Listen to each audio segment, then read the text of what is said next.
د پکتیکا مرکز کرنې ښاروال وایي د دولتي او خصوصي ادارو ټولې هغه لارې به د ښاریانو پر مخ خلاصې کړي چې په تېرو کلونو کې د چارواکو له لوري تړل شوې وي. ښاروال خلکو ته ډاډ ورکړ چې په ټول توان سره به ښاري اسانتیاوې برابرې او د ښاروالۍ اړوند خدمات به په خپل وخت ترسره کړي او د خلکو لپاره دا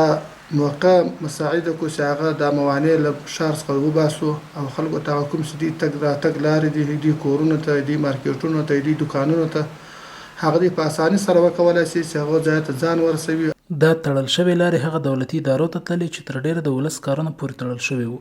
خو اوس خلک خوشحاله دي چې دا لارې پر مخ خلاصې شوې او په اسانۍ سره کولای شي چې په کم وخت کې خپل وړاندیزونه د اړوندو ادارو تر مسؤلینو ورسوي. چې موږ الحمدلله ډېر خوشحاله یو، یا خصوصا د ښاروالي چې ښاروالي الحمدلله ټولې لارې خلاصې کړې او بل د پکتیکاوالو لپاره ډېر غټ سهولیت برابر کړو. موږ ډېر خوشحاله یو چې په دا ښار کې موانع لرې کړې او ټولې لارې اوسې د ښاروندانو په مخ خلاصې کړې. د یادونې وړ ده چې په تېرو کلونو کې د هیواد په ډېری ولایتونو کې لوی او فرعي لارې د خلکو پر مخ تړل شوې وي چې له یوې خوا خلک له ګڼو ستونزو سره مخ کړي وو، له بلې خوا په ترافیکي پیښو کې د پام وړ زیاتوالی راغلی و.